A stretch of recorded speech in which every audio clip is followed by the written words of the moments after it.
Roster moves, yeah, we built from the grind. Draft day gems and the best all around. Scout on the tape, breaking it clear. From first round lock to the late round tier. Cap space tight, but the vision's wide. Future of the league, we along for the ride. Holland and Andrew on the grind non-stop. With roster meets draft, we stay on top.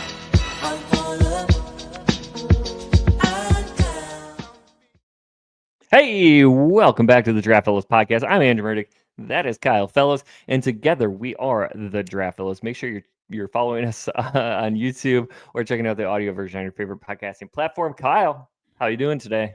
I am doing excellent. We have wrapped up the preseason. We've gone through roster cuts, and we're right on the edge of a lot of really good football, and so that's exciting. And so we have to do today what we can't help ourselves to do when there's real football in front of us. We have to go back and look at like the past and things that have happened prior to what's happening right now. So I'm excited for this show. Why don't you tell the people what we're going to do today? Yeah, we are going to be discussing the 2021 first round NFL draft class. And so in anticipation of the NFL season, people, of course, are getting really excited about rookies from their fantasy drafts and for their favorite teams. And with us about to fully launch into the 2026 draft class, we wanted to do a mini series where we take a look at previous first round draft classes and what lessons we can glean from those players and those picks. And we're going to do this intermittently throughout the season. But today we wanted to start with the 2021 class. And one of the examples that I would give of why we discuss things like this is I was thinking about the 2022 class today a lot because Kyle Hamilton gets this massive extension from the Baltimore Ravens. And one of the things, you may not remember this, Kyle, but when we broke down the first round of that class on the Pack-A-Day podcast, the evening of the 22 draft, I just couldn't understand the Minnesota Vikings traded with the Detroit Lions from 12 all the way down to 32, right? And the Lions moved up to take Jamison Williams there, but then the Vikings at pick 32 take Lewis Cine.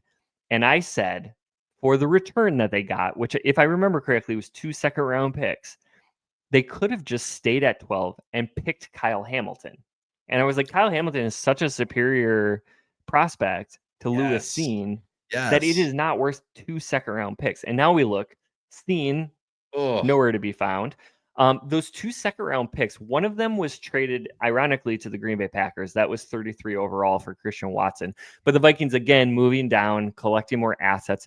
Who they ended up getting in the second round, Andrew Booth Jr., a corner out of Clemson, who I really liked, but has done nothing, not with the Vikings anymore. And they ended up drafting Ed Ingram late in the second round, a guard who just really hasn't worked out for them. So you look back on those kind of decisions. This is why I think talking roster building is actually really interesting.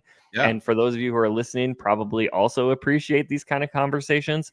And, you know, for me to see Kyle Hamilton as clearly the highest paid safety by a mile in the NFL. And then Lewis Cine, who is not really a factor at all.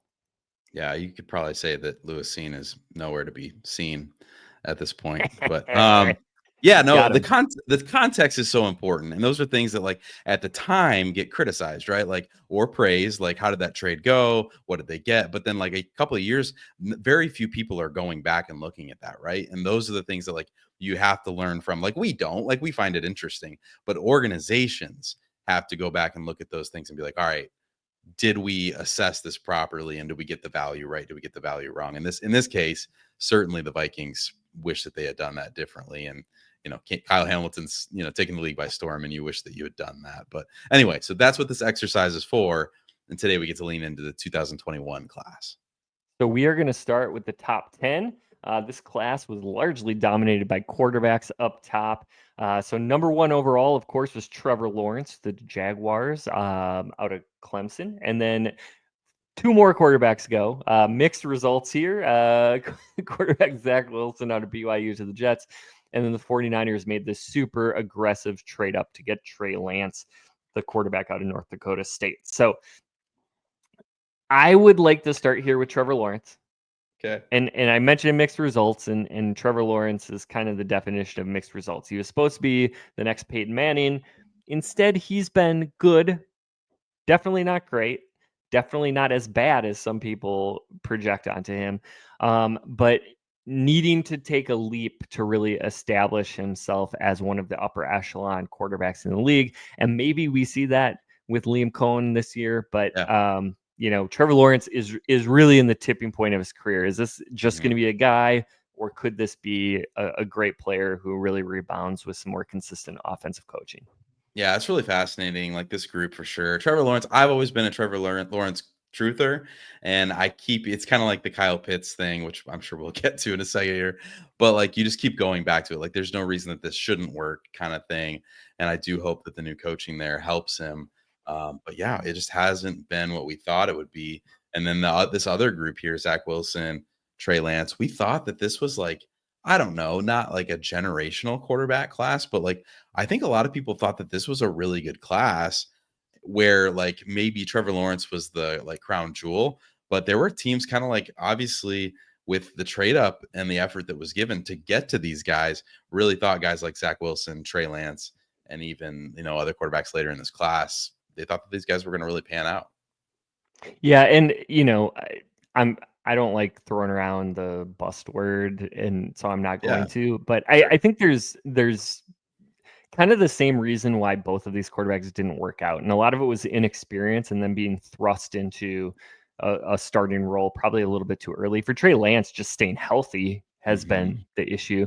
But I think what we've seen more recently is NFL teams having a preference for quarterbacks with a lot of experience. And so you think about Bo Nix, certainly not as talented athletically as Wilson or Lance, but just more accustomed to making quick decisions, a little bit better processing speed, and was ready to step in as a rookie and play right away. And for Wilson and Lance, not getting that opportunity to really sit and learn, or in Lance's case, like to stay healthy enough to be out there to learn through practice reps, I think really derailed their careers. Yeah, 100%. And I think that that's always the like what if part of this with like Wilson. Like if the Jets organization probably wasn't built to support that quarterback and like how much he needed to grow. And you obviously mentioned the injuries with Trey Lance. Like, what if San Francisco had been a little bit more patient? Like, what if Brock Purdy hadn't been there and like outplayed his draft position? Like, they would have been forced to be more patient. Maybe things go very differently, and like we'll never know. But just super fascinating, as is this next group that we've got here in the top 10 with a couple playmakers. A crazy class, honestly. Yeah, and so I think there's lessons to be learned all over the place here, and we often get to the point where it's like, okay, well, if you're a bad team and you're a quarterback needy team, you have to take the quarterback at the top. And then you reflect back on this particular draft class, and there are franchise-altering players in the top 10 who are not quarterbacks, who were bypassed for really high upside but really high risk quarterback prospects. And then there's Kyle Pitts. And, he's taken at number 4. Of course, people love to rub it into the Falcons that Pitts is taken just in front of Jamar Chase, but he's also taken, 3 picks in front of Penei Sewell, 2 players that, are on the trajectory to be Hall of Fame players. Whereas Kyle Pitts had a wonderful rookie season, has just never quite been the same. No. Yeah, and this is one I think like we don't talk about like players that are bust proof either. You said we don't like talk about, but like Kyle Pitts was squeaky clean off the field, like super productive in college. There's just a lot of reason to think that this was a super safe pick, as well as like one that could change your franchise. And so I think it's one of the more like head scratching developments that he hasn't really become, and maybe in a different setting, but like every year we're like, this is the year where things are going to change, and it hasn't. And then Jamar Chase was the one that we kind of said, like, is he a college phenomenon? And it's not going to translate because he wasn't the tallest guy, he wasn't the fastest guy. And like, how did this, and did, Joe Burrow just vouch for him? Should they have taken Penei Sewell? Would that have been the better like roster building move for the Bengals at the time? And obviously Chase, has turned out to be phenomenal. So just interesting, the discourse between those guys. And then Jalen Waddle, like not a scrub, like in his own right, has been really impactful. So you do talk about like those positional values, like always take the player that you feel like is going to be the best pro and not always try to fill the position that you have the biggest hole at. Yeah, for Kyle Pitts, to me, like, I think I always reflect on, this is the week that Malachi Corley was cut in his second year after being a third round pick. Everybody's always chasing Deebo Samuel, and we talk about that constantly.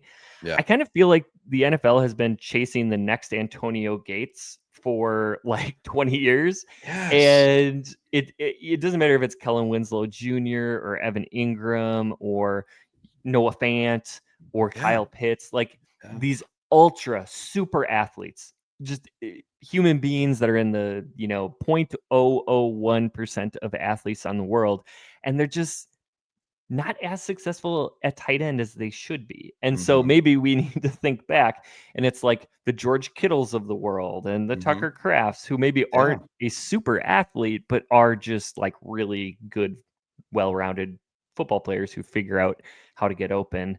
That's an interesting challenge. Yeah, you talked about Chase. I think Waddle, like, if he could just have one healthy year, my goodness, I think he could. He'll never be in the conversation with Chase, but I think he could be in that conversation of the elite receivers in the NFL. Of course, Penei Sewell, probably the best offensive tackle in football right now. If not number one, he's number two, and I don't think he's number two. He's great. Then we can slide into this corner conversation. Okay. So the Panthers take J.C. Horn at 8. The Broncos take Pat Surtain the second at 9. I think Pat Surtain is probably the best corner in the league right now. J.C. Horn has struggled with injuries as well, so he's been good, not great. Yeah, but that was a real discussion at the time, right? Like Surtain was much more refined and probably more predictable as a prospect, and probably seen as safer, but still really good. And then J.C. Horn was like, okay, if this guy hits, he's going to be physically imposing. He's going to be his ceiling was seen, I think, is higher, and that's why you see the Panthers took him a spot ahead of Pat Surtain. But obviously, we know how that has gone so far, and we probably learned from that as well. But Devonta Smith, another wide receiver here, really fascinating because that was the discourse around him too. Was like, is he too small? And there was obviously the production was outrageous, and he was the one that everybody was saying there's no sample size of players who has done it at his size. And now Devonta Smith hasn't come in and been this, he's a wide receiver too, probably one of the best wide receiver twos in the NFL, but he has really, surpassed the pre-draft criticism of him that this isn't going to work. And the Eagles were right in saying, no, this is a really good football player, and we're not going to get caught up in the fact that he's a little lean and a little light. And obviously that's worked out really well for them. And the boldness of the Eagles to take him at 10, I think they deserve a little bit of applause there as well. Yeah, looking back in that draft class, it was kind of a big three of the wide receivers, and Smith kind of felt like maybe he was a step behind the other two as far as how they're looked at as prospects. And so I wasn't super surprised he went in the top 10, but it was a little surprising to find out what the destination was. And he has been one of those diminutive receivers who has been able to stay healthy.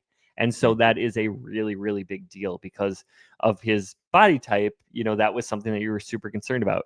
He is such a good catcher, even in traffic. It defies logic. Such a smooth route runner. And obviously the Eagles are very happy with that selection. So let's transition over to picks 11 through 20. This kicked off with Justin Fields at number 11. I think it's safe to say this is, the third of the top four quarterbacks that we can absolutely say didn't work out because he's no longer on the Bears. And then you have Micah Parsons going at 12, Rashawn Slater at 13. So a little bit of an ouch there for Chicago fans as you get two of the league's best players going the picks right after Justin Fields. Absolutely. And I think the Fields thing is interesting because he was one that a lot of people thought probably dropped too far. And it was just a matter of okay, how are you going to implement the athleticism?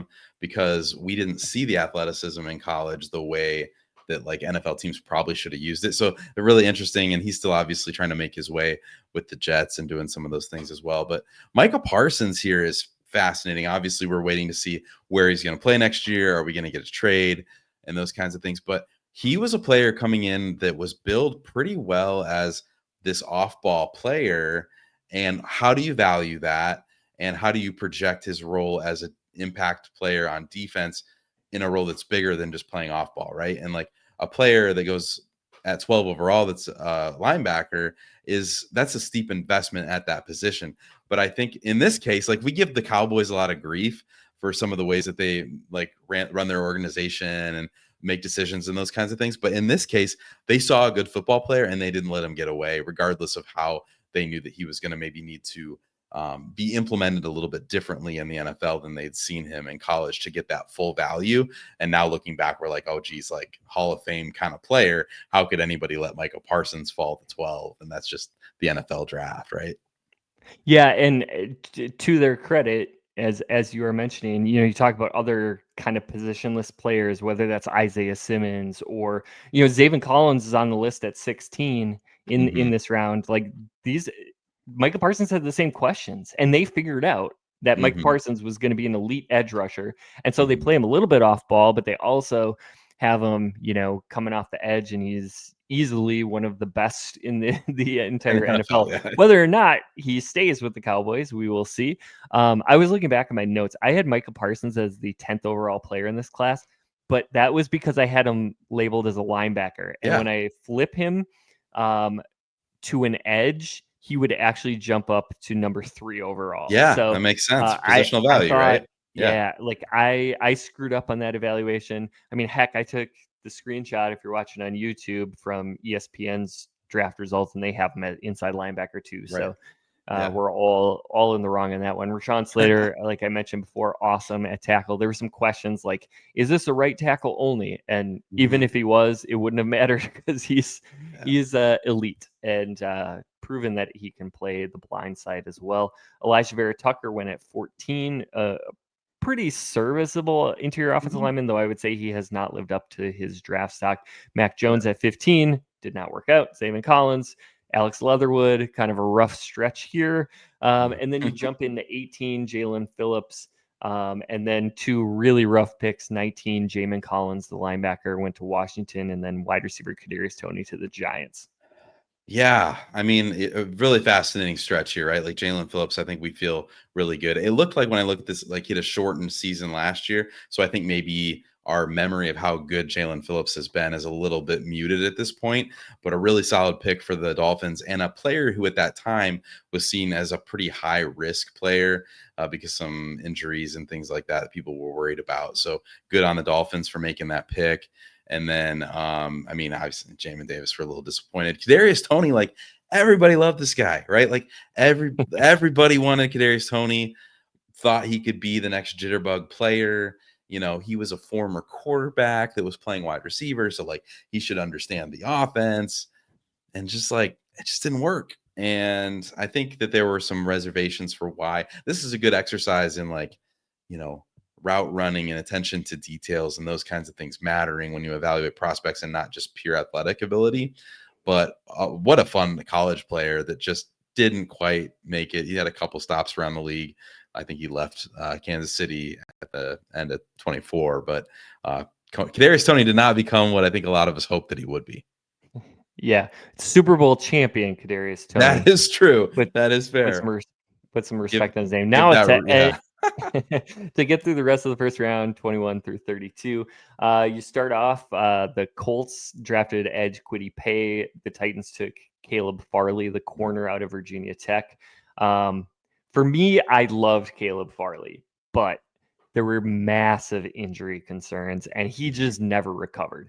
The Titans had really pulled this off successfully with Jeffrey Simmons, of course, getting him much later than he should have.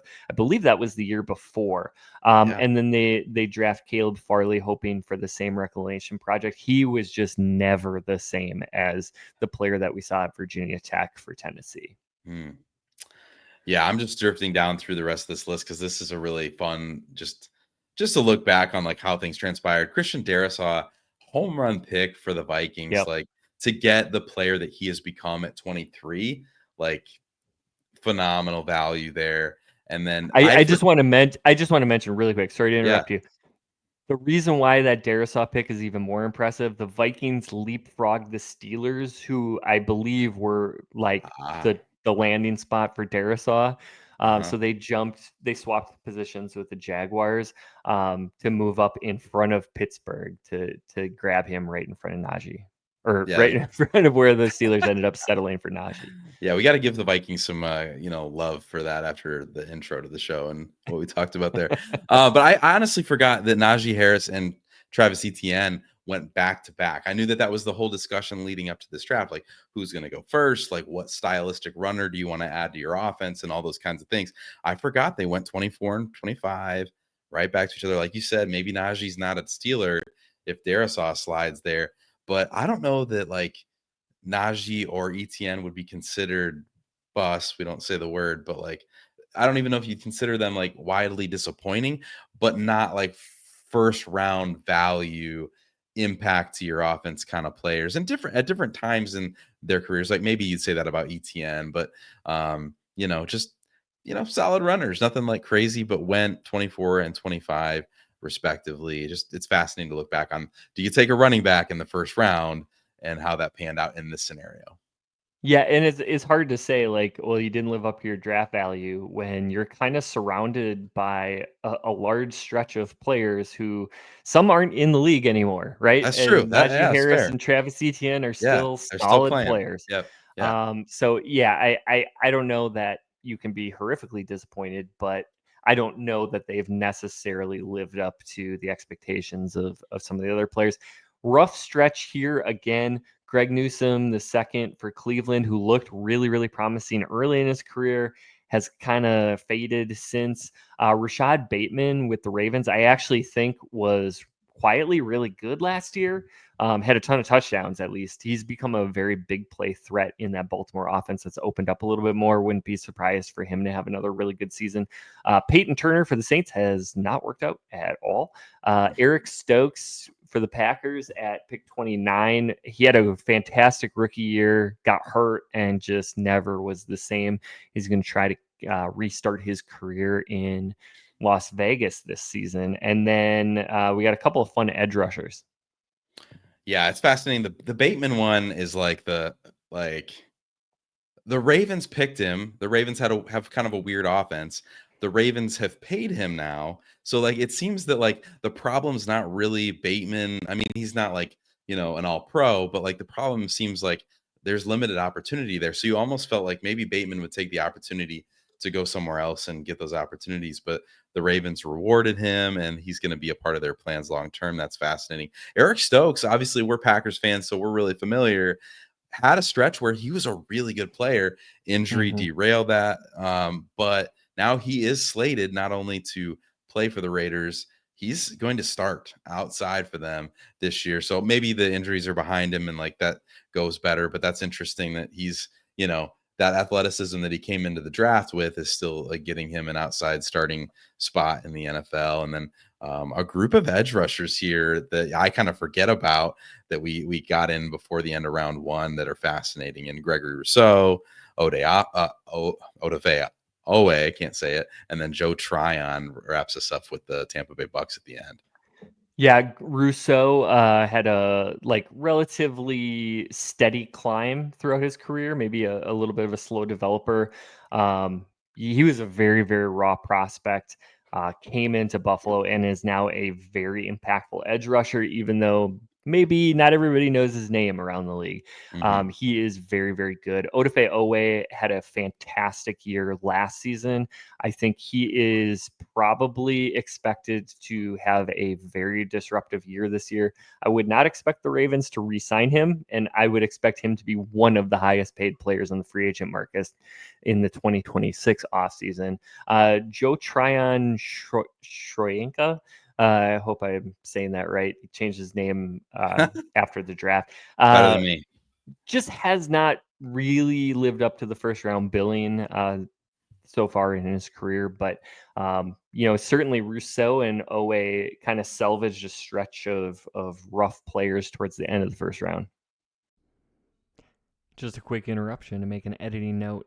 the preceding comments about Micah Parsons were before the trade to Green Bay was announced today, as we finished up recording about 10 minutes before the trade was announced. Yeah, absolutely. So like this is a really fascinating look back into like, I mean, we protect these first round picks. And I think it's interesting in like the trade market. Like obviously we've talked about Micah Parsons on the show today because he was in this class, but people are talking about like, what do you trade for Micah Parsons if he were to become available? Like, and it's so hard to put a price tag on that.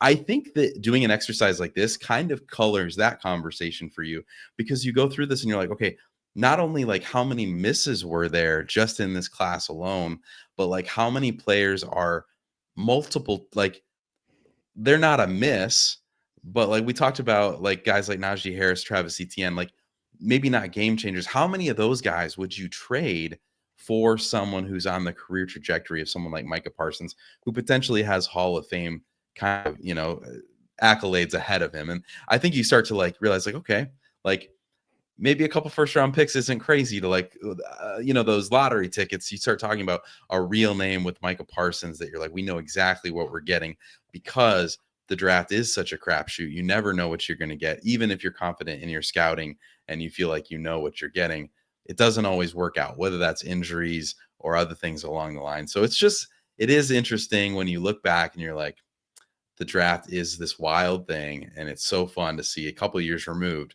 What did we know? What did we have no knowledge of? And how is it going to go moving forward? And what should we learn from that process?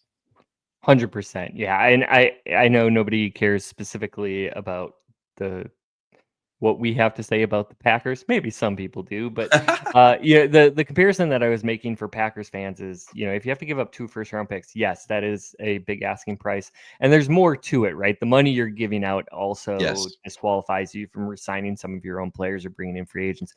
But on the surface, if you're going to say it's 2 late first round picks, and going back in time, the Packers' last 2 first round picks were Jordan Morgan and Matthew Golden. Would you trade Jordan Morgan, Matthew Golden, and then like a young edge rusher for Micah Parsons? Of course you would. Everybody would. And like, that's no diss to those players who probably are going to be good, but like you would do that. And so like holding on to those commodities does make sense. We love roster building. We love talking about the draft. And so we want those picks, but at the same point, like, are those players going to be better than Micah Parsons? It's very unlikely. Very unlikely. And that's coming from someone who loves Matthew Golden and really gets sick to my stomach thinking about trading him. But you do. Like, you trade that pick 10 out of 10 times for a player like Micah Parsons. So just a fun exercise, a little bit of context to put everything in. But thanks for joining us for this exercise. We'll break down other classes as we work through the season. I'm sure a lot of fun. But thanks for joining us. Make sure you like and subscribe to the show, and we will continue these shows. We'll get into college football that's ahead of us and continue to really look back and see how is the 2025 class shaking out, all that kind of stuff. But from the draft room to the gridiron, the Draft Fellows have got you covered. Until next time, stay tuned and stay in the game. Yo, we breaking down strategy in the booth. Yeah, build a roster up, that's the ultimate truth. Murder get fellows, we breaking the lies. Yo, draft day, also watch these players slide. Hey, discussing picks, we analyze every skill. NFL dreams, we got that thrill. From college to the pros, we scout them right. Tune in to Draft Fellows, we light up the night. Football fans,